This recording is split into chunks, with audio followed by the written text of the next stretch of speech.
So basically this is a beginner's guide to air combat in HOI4. I'm making this mostly for my friends because frankly when you start the game there are many mechanics that just frankly don't make much sense to a new player. On air zones and missions, you can see here when you select a plane on the top left you have this little bar, and basically these are the planes you are selecting. If I click here, you can see these are selected, but these are in the airport and I can select them all if I want to. You can S priority, which basically fight other planes. It's pretty self-explanatory there. Cast is where you bomb enemy units and get quite a lot of damage on them, which helps you win battles massively. Interception is where you intercept other casts and bombers. Strategic bombers is where basically you bomb buildings and damage their infrastructure, which is pretty powerful. Naval strike, you bomb enemy ships. Kamikaze strike, it's pretty only really applicable to places like Japan and the Soviet Union. But you do a bunch more damage, but you're probably gonna lose the planes.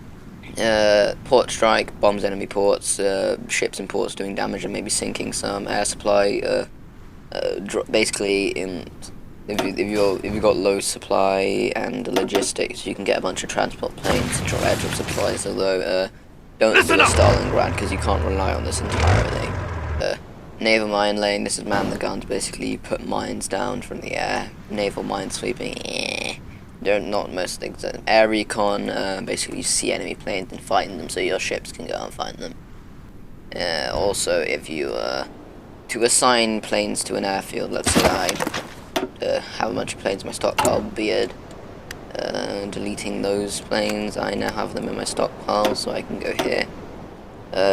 It says here, shift click to move, shift click to move again. Like, a common mistake is where you put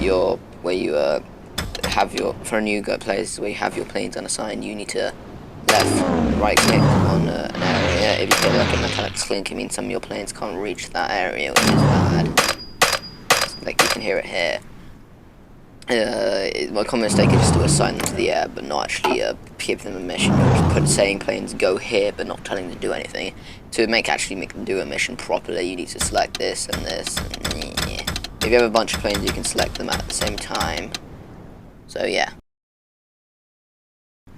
Okay, now onto the different types of planes. This is the plane reset speed. You want to go down it to get different planes. But fighters are probably most basic plane. They fight other fighters and do short-range interceptions, which basically just stops bombers from bombing your stuff up. There's CAS, which is very important. It basically inflicts damage into enemy divisions if not getting intercepted by enemy fighters, which basically wins battles for you by damaging enemy divisions. Naval bombers, on the other hand, literally just bomb the shit out of enemy ships and do massive amounts of damage for quite little cost in the first place, so they're very useful and you should use them, especially if you're a nation that doesn't really have enough stuff to make enough big fleet, like Italy for example. Now on to and for the other ones, there's tactical bombers, which basically can do most things that other things can, but aren't really good at everything. Heavy fighters, which are just basically chunkier fighters that have better air defense and stuff.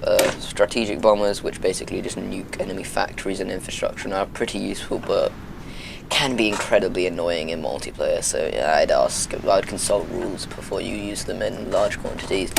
And then you have scout planes, which basically just spot enemy ground formations and naval ships, which are pretty useful. But you have your own separate production thing. Talking about production, this is the production screen for making planes. If I research more planes, they'll come up here. You just basically production efficiency goes up, planes will get made.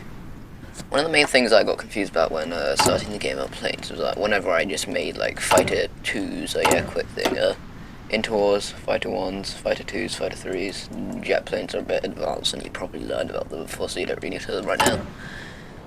Whenever I was making like fighter 3s, I'd get confused, like why is only interwars appearing in my logistics? This is because when you produce a plane, it doesn't go to your stockpile, it goes immediately out to the planes in your airfields and replaces the old one, and then puts the old one in your stockpile. Okay, now on to onto plane modification. If you have enough air XP, which is basically done by fighting enemy planes, you can create variants, which basically massively increase the abilities of your planes for a bunch of XP. So like maxed out planes require lots and lots of investment, but are basically godly and will melt everything else. It's all about the modifications basically in late game air combat, which is a complex, not really, it's just a really obscure system basically, where it's like you have a worst variety, there's like a 0.1% chance of when your planes go out on a mission they just explode, meaning you have to replace them, so I'd keep an eye on that, but it's not game changing. And finally, onto airports. These things, you can see there's a little capacity there. Basically that means how many planes you can shove on them without getting a debuff. I'm not exactly sure the debuff is I'd advise just to build a lot of airports if you're planning to have air combat there. So yeah, generally, basic guide.